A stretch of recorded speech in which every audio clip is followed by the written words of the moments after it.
Hello, everyone. Welcome to our second webinar, collaboration between GF Strong clinicians and Praxis Spinal Cord Institute. Thanks so much. You see that there's about 55 people in the room right now. We have about 140 registered, so we'll see. We'll go ahead and get started just for the sake of time so that people can join as they are able. So I am Shannon Rockall. I'm an occupational therapist. I have been working in spinal cord injury rehab for 25 years.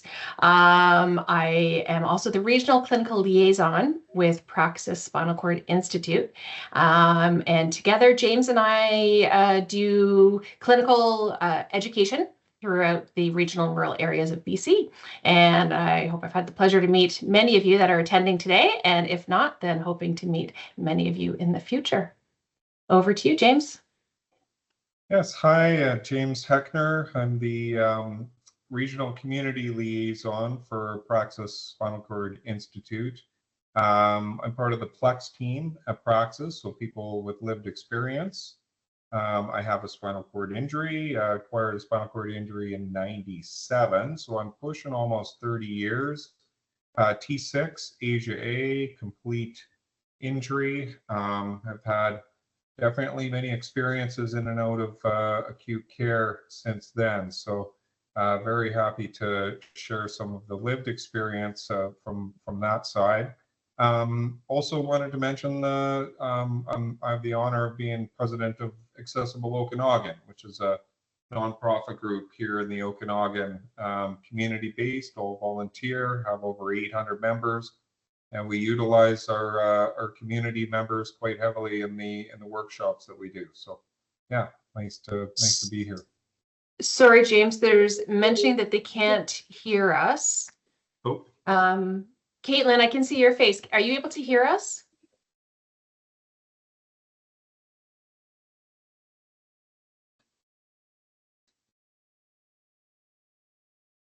Okay. Oh, it's probably a single. Okay. Perfect. I can jump in. My name is Rachel. I'm an OT by background, and I work privately in the community, so I've definitely seen patients with spinal cord injury in all settings. But for this role, I'm part of GF Strong, where I'm the educator here, and I do a lot of client family education or staff education, and then I also do program development for the spinal cord injury unit. So over to Tova.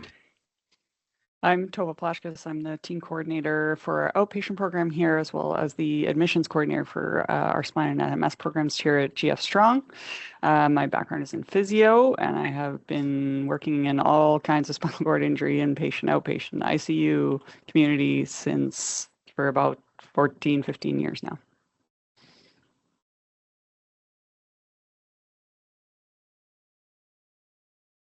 I'm mute, Chad.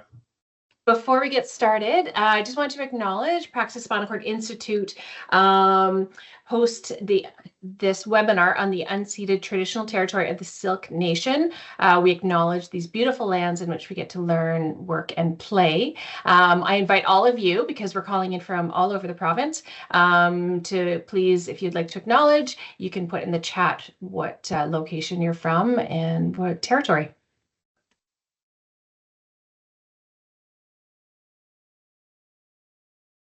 So this second webinar we're doing today was based on feedback that was provided from the first webinar on the priority topics. So what today's session is going to be, it's management of secondary complications of chronic SCI when people are admitted to acute care settings in regional and rural communities. So I'm going to turn it over to Tova, Rachel, and James to take it from here. Thanks. So just so everybody knows, we're gonna race through this because we're trying to just give you a very, very general overview, and potentially for future webinars, we might talk about these if you want more in-depth information on these topics, because you could spend an hour on each or more on each of these topics. So and I think we're hoping you can put questions in the chat, and there'll be some time after for questions too. And hopefully you can turn on your cameras as well. If it just type in the chat if it's not allowing you to, but we'll get started. So we're hoping that today you gain a basic understanding of a spinal cord injury and its complications, understand how the complications relate in acute care, and gain a brief understanding of ways to manage those complications, and then some additional resources for learning. So what is an SCI? So we're really briefly going to talk about this because I think it's really important to understand the injury itself.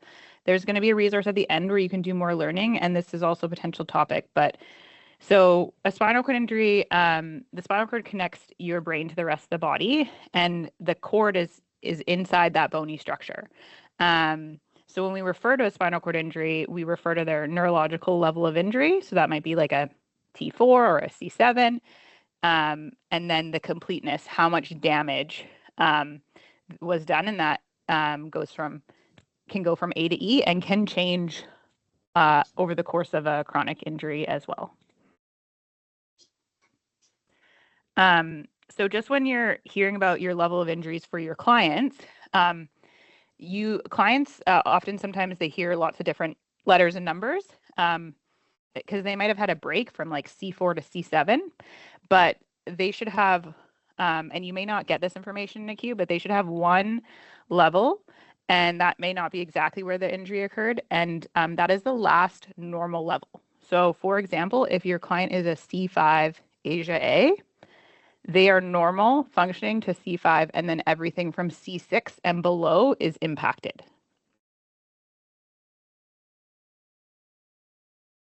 When we talk about completeness of injury, it really depends on how much of the cross-section of the spinal cord has been affected.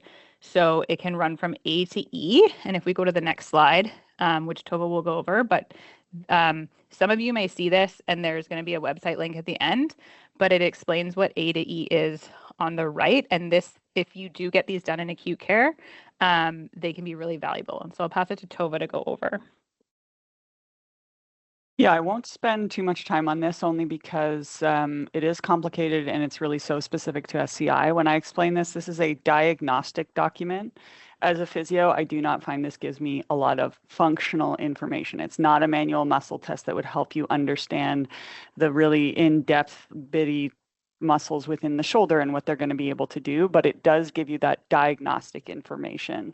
So in my clinical practice, we at GF, our physiatrists, do this, and then I would do a manual muscle test to really understand the muscles around the shoulder. So it's not it's more of a diagnostic document.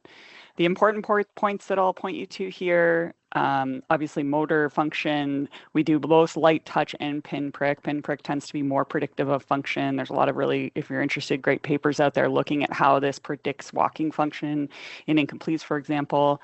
Two things we look at a lot are DAP, deep anal pressure. Can they feel when pressure is put on inside their anal sphincter? And can they actually voluntarily, not with tone, not with a, on reflex, but can they actively contract? Because those are the last nerves leaving the spinal cord, and it really helps, again, to predict their function in new injuries, but also has a lot of valuable information about bowel and bladder plans. Next slide. There's a ton of information on the back. The way these muscles are tested is not the way that I, as a physio looking for functional information, would normally test. So again, diagnostic, not clinical. Next slide. So I think all of you know this, but just to go over again, motor function and sensory function are obviously affected, but I think what today you're going to see a lot of is the ways in which the autonomic nervous system is affected, and in fact for their long-term health becomes the thing that tends to be the most life-limiting, the most troublesome for you when you see them again. So we'll go over a lot of those autonomic nervous issues as we go through our presentation today. So we're going to start with bowel and bladder, and understanding, we could spend a lot of time understanding how the bowel and bladder works. But it is really important to your practice if you're going to get into this a bit more, which you might not see in acute care. But typically, patients typically above a T12 injury present as a spastic or an upper motor neuron bowel or bladder. And that's where the reflex arc is still intact. So it's just, it can often be seen as like a tight or closed sphincter. And that's where you'd see people needing to do in and out catheters or intermittent catheters, or they might need a Foley, or they might need digital stimulation, which is where you're actually like stimulating that reflex arc to allow the sphincter to open and close. Flaccid, which is lower motor neuron, so that's anyone below a T12, can actually be quite complicated, and it's where the reflex arc is not intact. So the sphincter is relaxed. And so that can be really complex because it can just result in leaking of both the bowel and bladder. And sometimes the challenging thing is some of those people who kind of hover around the T10 to T12 or lower can have mixed presentations. So that's where you work with your physiatry team and to understand how that works. And that can be a really that is one of our biggest topics to be aware of when you're dealing with spinal cord injury. So we'll go to the next slide. Oh, go ahead. Sorry, I just wanted to say that one of the things that can happen with aging and SCI is that whole system can really change over time. So it's not like when you get your injury, that's how it is for the rest of your life. It can change over time and often because of medical issues.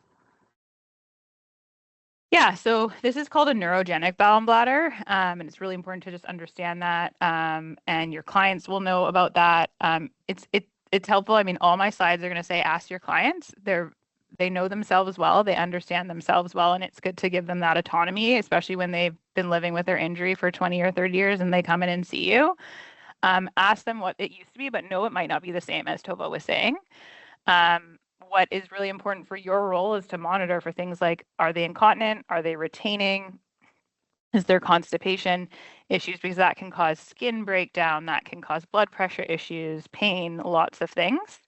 And then, ensuring that the nursing team is helping to like empty those in a safe way. Getting your dietitians involved for hydration and proper food intake. Supporting how they're going to get their routine when they go home, because it's probably going to be pretty out of whack from acute care. And then, one of the things I always see in acute care, I don't know if this happens in your health authorities, but blue pads are often used, and those actually create moisture. So we actually encourage that these blue pads, like you see in the picture, are only used during bowel and bladder care, and then something like an Ultrasorb quilted pad is used, and that's to help protect the skin and everything. And I'll pass it over to James just to talk about padded surfaces. Sure, thanks, Rachel. Yeah, I just kind of an experience that I had. I had a bowel obstruction. I've had a couple bowel obstructions actually, but one of the things that I noticed or experienced just in the hospital is, of course, you're laying in bed, you're trying to keep on that routine, which I usually go every day and just do a digital stim procedure. But what I found is in the hospital is obviously it's not your home environment. The equipment isn't necessarily the same.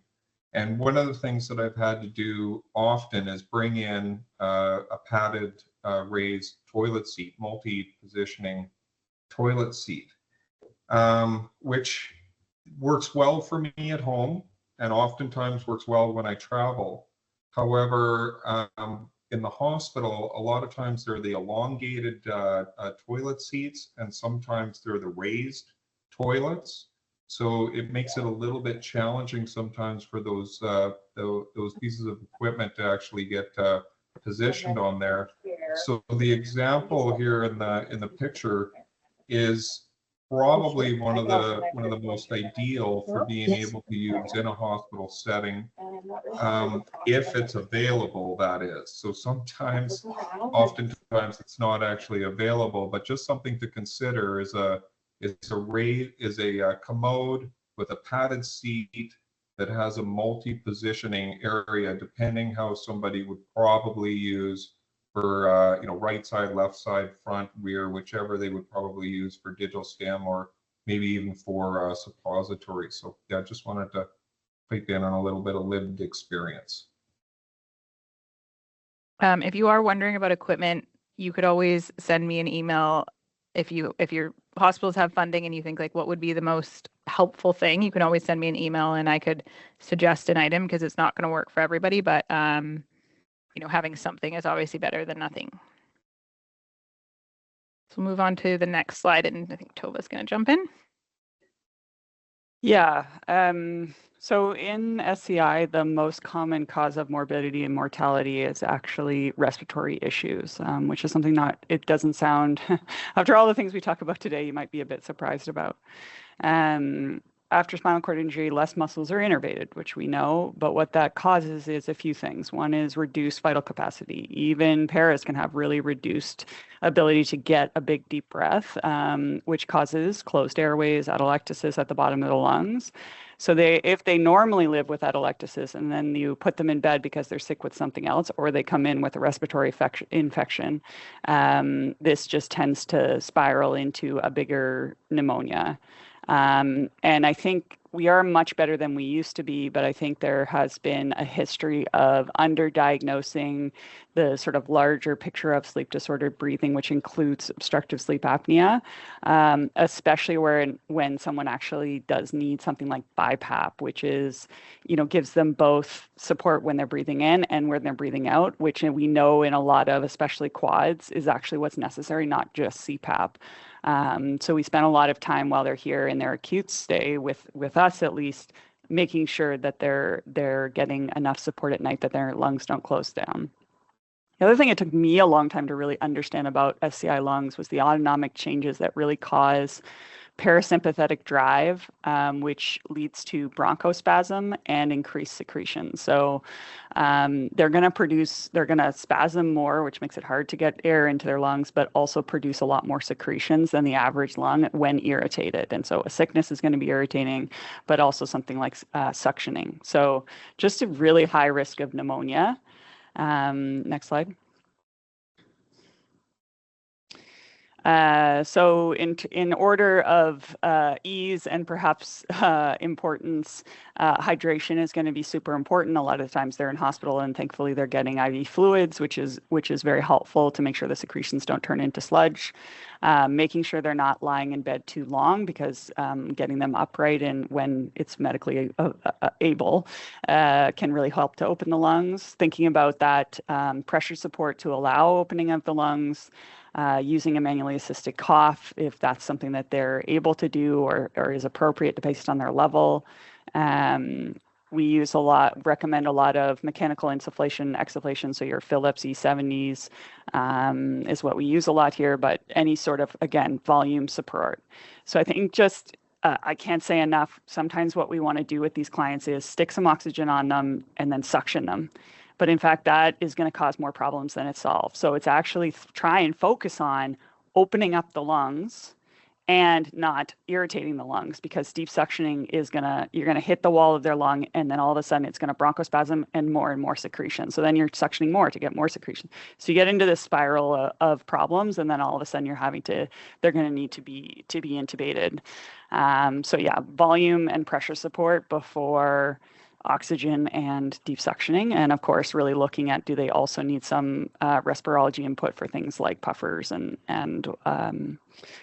all that other stuff. Next Yeah, slide. and I think this is where physio gets involved too, right, Tova? It's a for sure, respiratory role and physio role too. Yeah, and so, I could talk about treatment techniques once they're sick. I just don't know that we have enough time today, but if that is something you'd like to hear more of, I do have education on like how to safely do a cough. If you need your nurses to do it and they don't feel super comfortable, how do you teach that? I really do. I know it's really hard right now because Philips has actually stopped making those cough assist machines. We don't have one that we really like right now, but if there does, I'll let you know if there's one that we start liking, because the mechanical insufflation, exsufflation that has the ability to really open up those lungs and suck out the secretions is a consistent way. And we noticed when we implemented this on our acute spine unit and here at GF, the rate of respiratory complications went way down because it's consistent, and we taught our nurses to do it. So it was through the day. So when the physio and RT weren't here, they were able to really do it. So it's such an important tool, but it is a strange time right now where we can't really have access to it. Again, I can talk about lung volume recruitment bags or assist, but yeah, it's just I don't have a lot of time. Yeah. And that's going to apply to anyone like T6 and up, really, because that's where you start to get innervation issues. Okay, we'll move on to the next slide. So blood pressure. So again, understanding this is really important. We're just going to go over it briefly. So a lot of people in healthcare aren't familiar with the term autonomic dysreflexia, or AD, because this is actually really life-threatening, and we give our clients cards that they can take when they go to emerge to tell people, hey, I'm actually not having low BP, I'm having really, really high BP. So that's what AD is. It's when their blood pressure is really high, because something is bothering them. And it could be a blocked catheter, it could be constipation, it could be a pressure sore. And it's again for those typically for T6 and above. And usually patients have experienced that before, but sometimes it's new to them if they have a chronic injury and never have. The other tricky thing is sometimes autonomic dysreflexia can be silent, meaning there are no symptoms, and only by measuring blood pressure is how we know about it. On the flip side, what we see a lot is orthostatic hypotension. So that is low BP, which you probably all notice when you like sit your patient upright and then their blood pressure drops, blood pools to the feet and abdomen. And sometimes these symptoms are actually exactly the same. So checking your patient's BP is really important instead of just going off the symptoms. Next, we'll go to the next slide. So what can you do in acute care about this? Asking the patient, what is their regular BP? Monitoring that regularly when they're lying down, even when they're sitting up in bed and when they start sitting upright. And then kind of the rule of thumb we say for AD is when you have high BP, you want your head high. So again, what we often see is someone's like, oh, I feel dizzy. And they're like, tilt them back. But that's, if they're having AD, that's super dangerous because now we're putting more blood to their brain. So if you have high BP, you want keep your head high. So keep the patient upright, and trying to figure out that cause. And there are some medications to manage it as well. With the low BP, you want to keep the head low. So you get your client up, you might want to have a tilt chair, even if they're not used to a tilt chair. They've been laying down for weeks or however long, or they're not feeling well, you might want to just have that as a safe transition. Dangling is not a great option because all that blood rushes down to their feet. Crossing their legs is another management technique. Compression stockings. TEDs are better than nothing, but TEDs are really actually not proven to really support compression, but it's better than nothing. But the abdominal binders and knowing how to put those on are very useful. Keeping them hydrated if they're allowed to drink. And then there's also medication management. So working with your doctors about that. So yeah, just being aware of that, because we get a lot of questions about how do we mobilize somebody, and like BP is going to be really important for that. We can move on.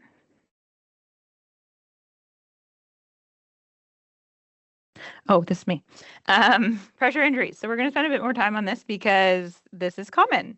And this is what we get a lot of people struggling with in calls. So just because of the reduced mobility and sensation, 50 to 70% of people with SCI will develop a wound in their lifetime. So that's very, very high. But so what we want to do is we want to prevent it. And we see so many hospital-acquired pressure injuries all across the province.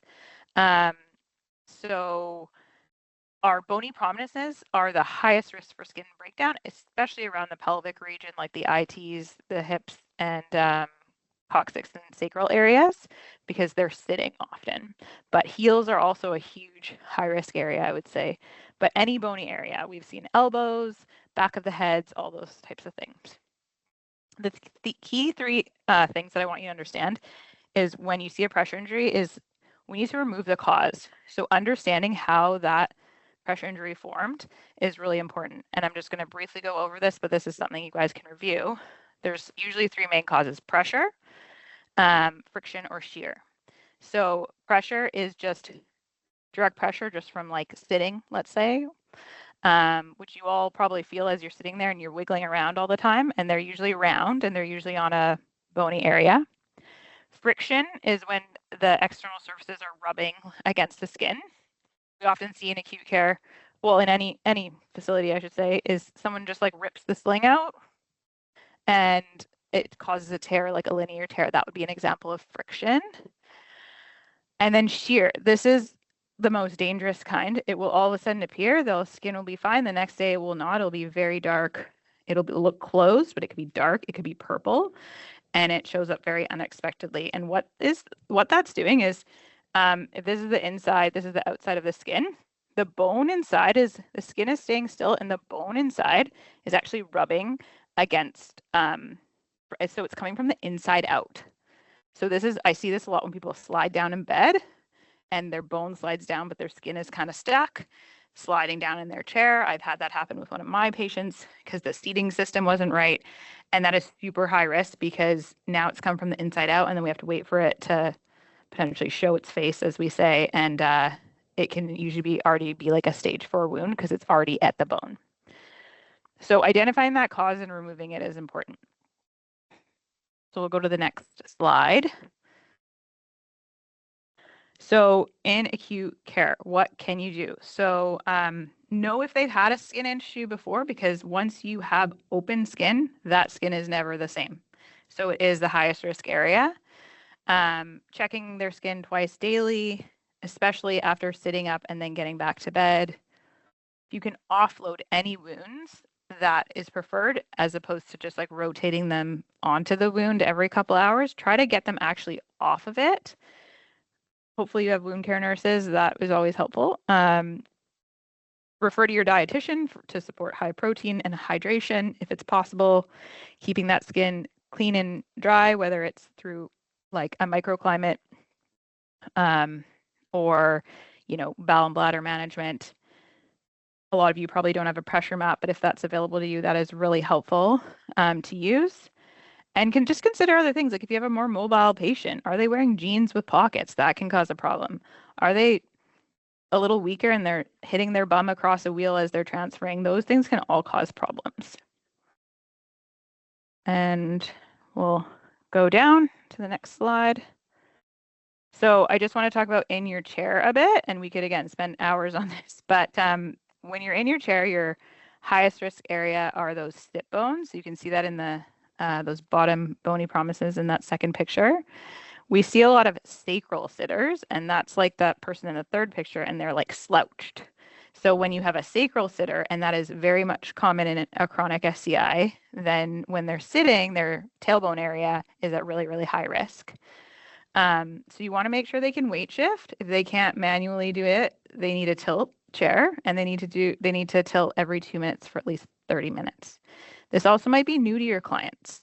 This also might be completely new to them because their skin is more fragile when they're frail and they've been unwell. Their skin is going to be more at risk. Looking at any offloading or pressure relieving seating systems, I won't go into detail about the air gel and foam options, but I wanted to write it there so you had the information, but like considering their function, considering maintenance, considering, maybe they need something more pressure relieving than they're used to, and giving that patient that education.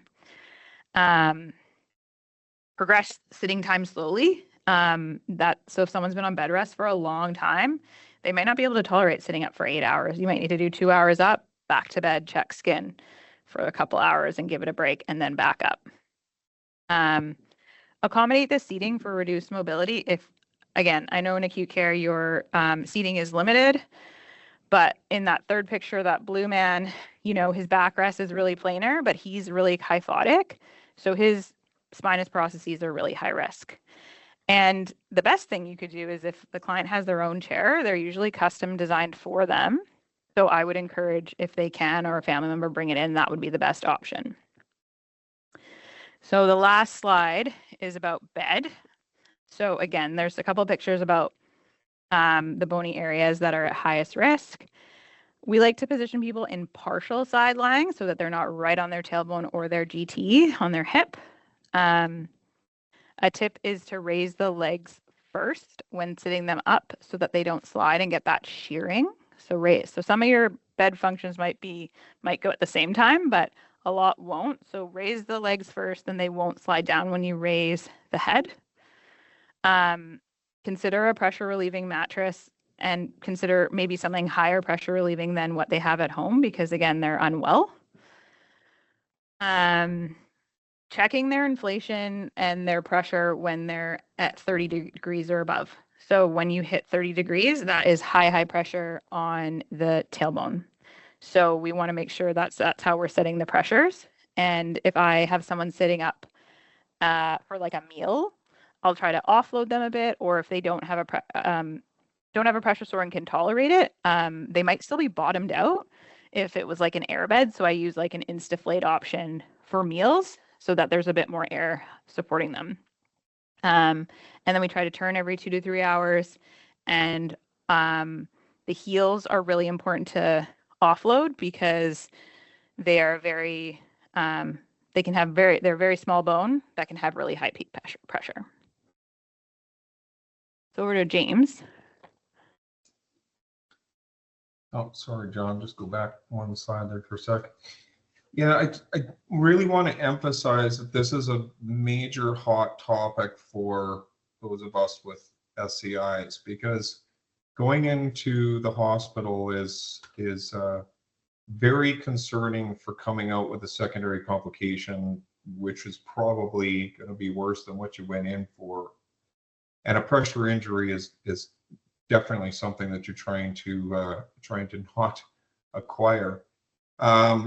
One of the biggest things that I found going in, even if I was admitted for a couple days for something, was just trying to manage the microclimate. Because just using like a regular mattress, you tend to get that heat and sweat build up, and you don't know it, right? So if you're a complete injury, if you're an incomplete injury, in fact, in a lot of cases, incomplete injuries just tend to become complacent with, feeling like they have some sensation so that they don't necessarily need to worry as much, whereas it's probably even a higher risk. So I guess what I can really emphasize here is that if you have somebody that comes in into the hospital that has compromised sensation, not even just zero sensation, take the initiative to try and bring in a better mattress or just eliminate those challenges of coming out with a secondary complication than what they went in for.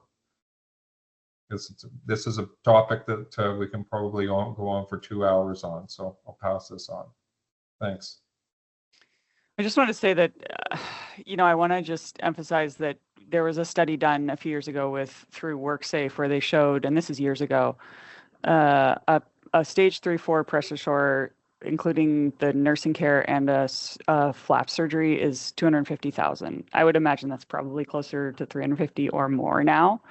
So compared to renting a low air loss mattress, that's like a cheap, easy win. So if you're getting pushback like, oh, does he or she really need that? Like preventing a big pressure sore is such a huge cost savings to the system, let alone that person's quality of life, because people are waiting a year, even when they're made ready for a flap right now, at least here at our wound clinic here. Hey, just add on to that just slightly, Tova, is I went in for 2 days and I got a blister that was about 2 inches in diameter, a water blister, and that was just simply because of the microclimate, right? And it's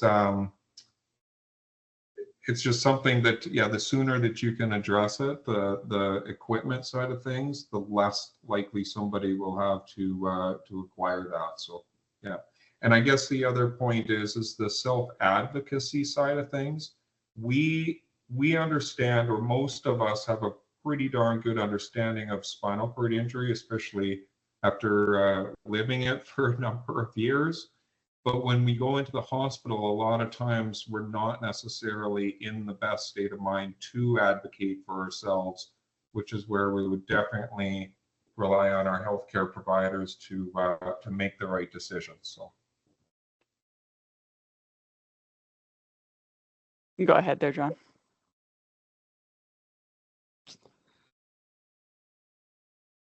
So now I'll just briefly talk about spasticity. So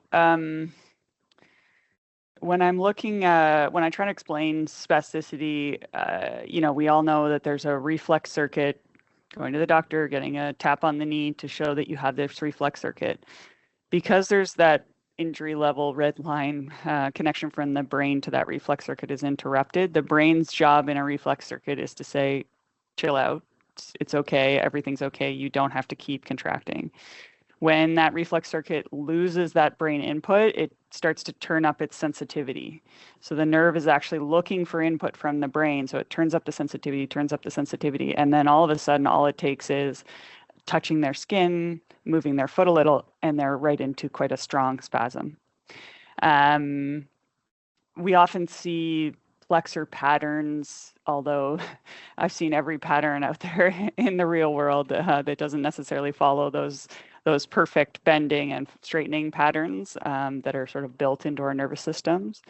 For a lot of people, spasticity is their sign that something else is wrong. And so they might not realize they've got a UTI, something's going on with their bowels, their pain has gotten worse, and they haven't really paid attention to it. And then all of a sudden, for incompletes, this means they're not able to walk as well. For the completes, it means their transfer gets all wonky, they're not able to sit properly while they're trying to drive or whatever it is. So just really understanding that can be lots of different causes, and it can be the sort of canary in the coal mine of something else going on because they don't have that sensation that you and I have. Next slide. This is an oldie but a goodie of the spasticity management pyramid. So like I say, checking the stimulus, really bladder tends to be the most common, but is there a pressure source somewhere developing? You know, are they getting like a respiratory infection? All these different possibilities, but it is often, as I say, the first sign that something else is going wrong. In terms of physical management, you know, actually getting up and getting movement can be important. So again, lying in bed in a single position for lots of people is just they're not going to do that well. I tell people you can do range of motion for symptom management, but if you want to maintain their range of motion, they need prolonged positioning. And it's another topic we could spend another hour on, and I know spasticity was a huge topic, so that is something we want to talk about in a future setting, but just knowing that range of motion is symptom management, but it's not going to change their range. It's not going to maintain or improve their range of motion, and we have reasonably good research in that. There's some caveats to that I could go through, but I'll wait until our spasticity talk.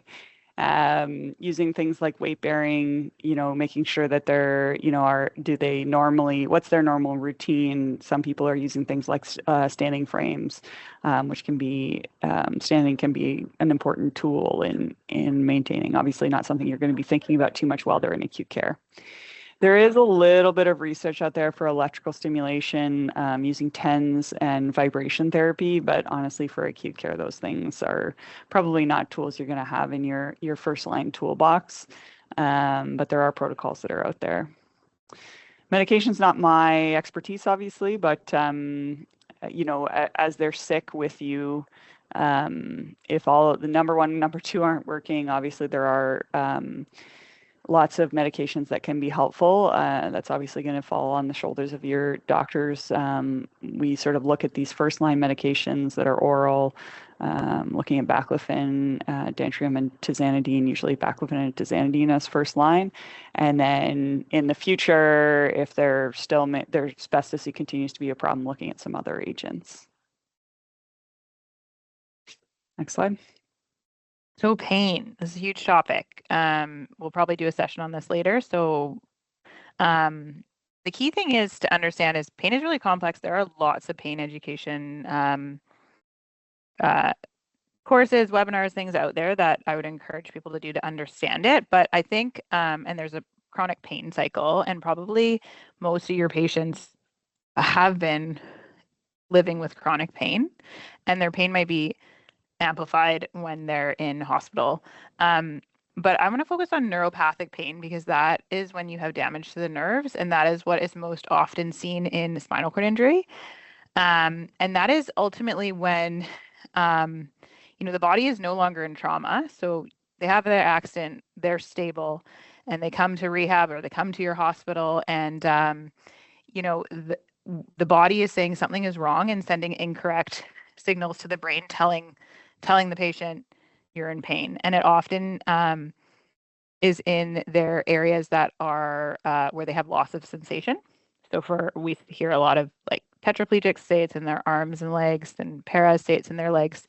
A lot of paras will say right at their level of injury, they have like a tightening, squeezing band.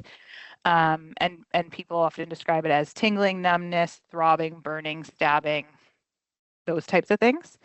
And so this is not where something is a musculoskeletal pain where I overused my shoulder today or somebody hit me. It's just like a constant pain that they have, and it might vary. Some people report it more at night, first thing in the morning, that sort of thing. So it's really important that when someone comes into hospital, if their pain is different than before, that it is managed early. Because if you let pain ramp up to the point that it's out of control, it can be actually harder to dampen. So if we just go to the next slide, the thing to note is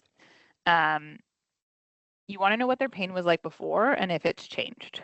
And I think a lot of patients, whether you're spinal cord injury or not, are really resistant to pain meds, but it's giving them that education that we just want to manage this now so we can dampen it and then try to wean them off. So you might have pain specialists, you'll have your doctors, and they need to get involved with a medication point of view. And that's if the pain is impacting them, right? If it's impacting their mental health, their physical health, getting out of bed, it's impacting their function. That's when we need intervention. And so some other ways are like a range of motion program. It can help people. Positioning is really important, like supporting their shoulders, their neck, their pillows. Splinting is another option. How you handle your patients, sometimes even the fear of somebody touching them, that's again that brain component, can cause pain reactions in your patients. Always communicate to your patients. I'm sure this is for anything, but sometimes our dependent patients, they'll report just like that loss of autonomy, that people are just turning them without communicating. So always communicate with them with what you're doing so they're not startled. And if you have the option, the capacity, there are things like mindfulness, meditation, distraction techniques that also help support the brain. And if you have psychology services, those can really help because mitigating that mind, brain, body connection is really important. James, I don't know if you have any experience about or personal experience about pain that you want to share. I would say mostly in the shoulder. Yeah, I've had a couple shoulder surgeries, so it's just a constant, it's always there. And you're right, it's a lot of mindfulness, meditation. There's definitely, if I don't, there's also a happy medium on the exercise. You need to do some exercise, but don't overdo it. So but other than that, like below the level of injury, fortunately, I don't have any neurological pain below the level of injury. So.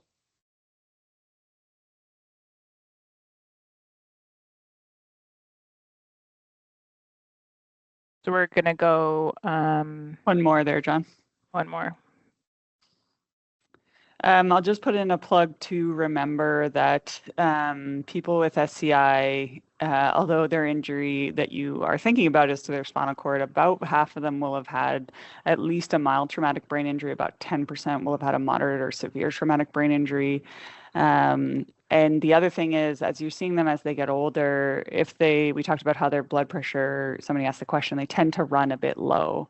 And there's some really great research showing if you live with low blood pressure, you get less blood to your brain, which is bad for you.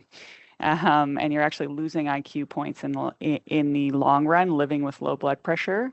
And what that means is you just don't have the cognitive reserve when you get sick, and they're more susceptible to issues like delirium. And all of those things that, you run into when they're in this crisis mode, pain, meds, this new environment, their RESP system not maybe getting them enough oxygen that they'd like to have, can really affect their ability to be their own best advocate and to be able to give you the information you need when we ask them all those questions Rachel talked about.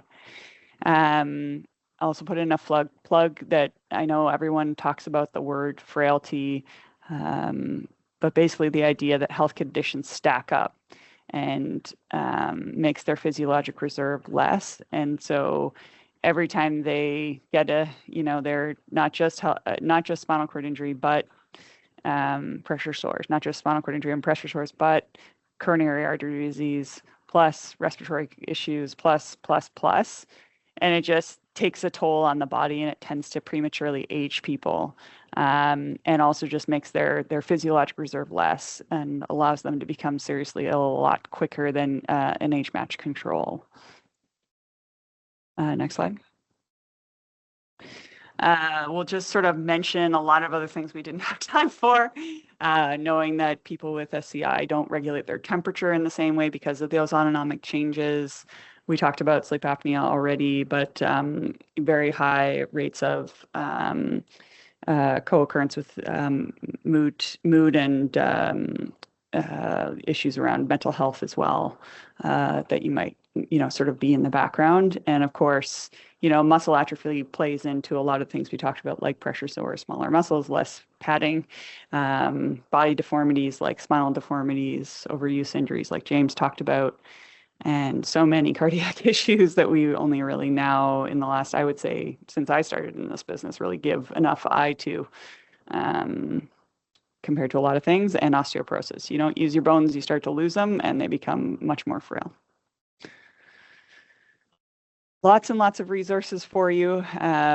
We know that this is overwhelming. We're hoping that this presentation is just a little bit of everything for when you're seeing those patients and need that just in time. What can I do to help with this person? But there's so much learning, but we know you might only see a few of these in your career, let alone in a few month period. So we understand that always like to say, my expectation is not for you to know everything about spinal cord injury. It's to know enough when you need to know when you need help, and to reach out to us if we can be helpful to you, whether it's for more education tools through Rachel and her colleague who's going to be taking over for her as she leaves us on maternity leave, who's called Cynthia, who you'll meet hopefully for our next session, or to me for a clinical consult. Questions? I feel like that was we really raced. We did it. Race through it. And we're hoping to do some of those topics. I think spasticity was one, pain was one, more and full in depth, but open to questions or comments.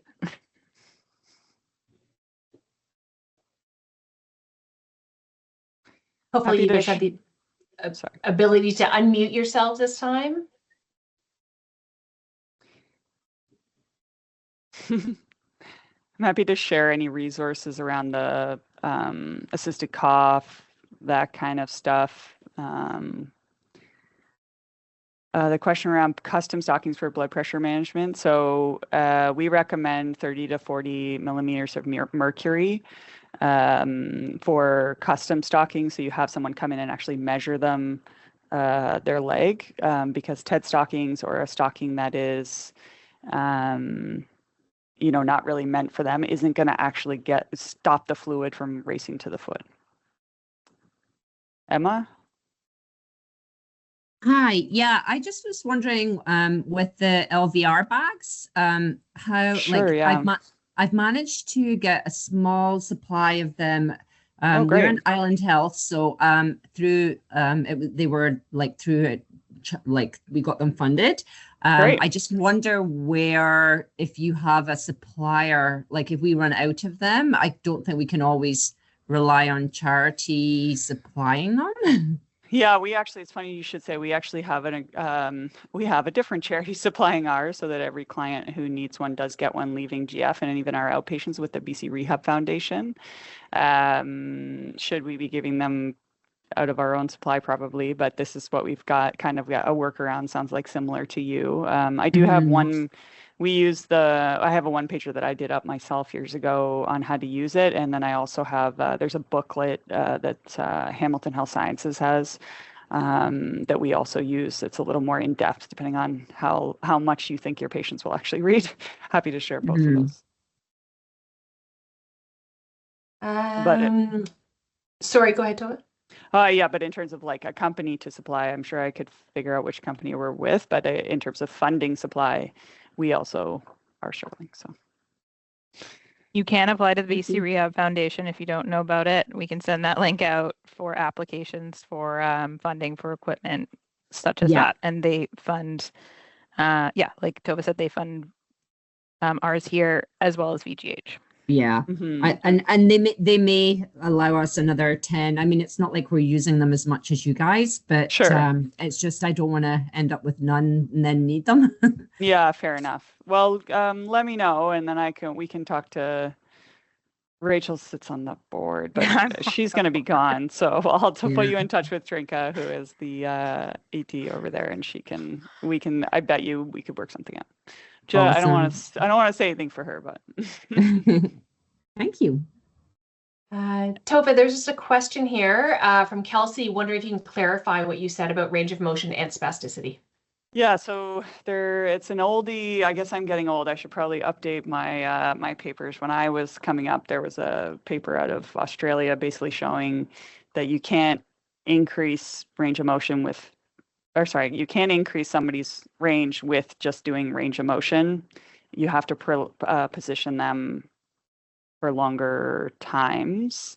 So when I explain it to people, range of motion that you can do for 5 or 10 or 15 minutes is really just for symptom management, to manage pain. And if they've got some function in that arm and they're going to be using it again, maybe you could say that that it might be effective. But for a non-innervated joint, range of motion will make no difference to their range.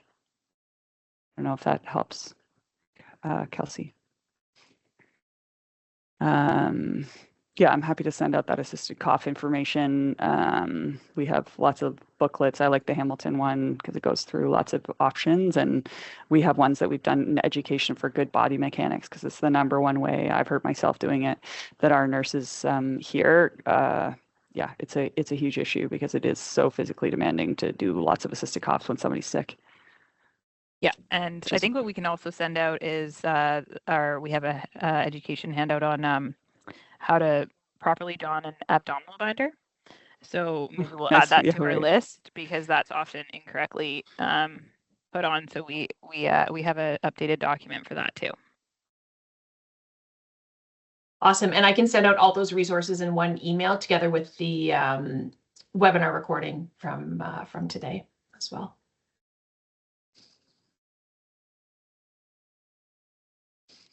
Wow, we did it. We did. Anything else from anyone? Anything at all? It was very fast. I'm just putting in the next date for the third webinar that we're going to have is March 6th from 1 to 2 p.m. And that topic is going to be,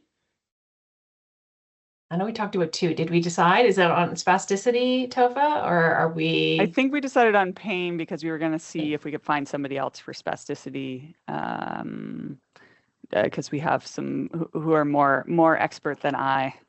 But I would love to present. We talked about some other options in terms of co-presenting with me on pain. I do client educate, or I used to, back when I was a real clinician, do client education for pain. But it would be good to James and Shannon also have some ideas. I'm bringing in some voices that are not me. Yeah, and you can continue to follow up with myself and or Tova, and I'll be off after the 30th, and there'll be a bounce back email, so you'll know who to contact after that for the year. Awesome. That's great. Okay, well, if there are no can other anyone questions. Can anyone turn on the mic or the video, or is it just that everybody had their video off?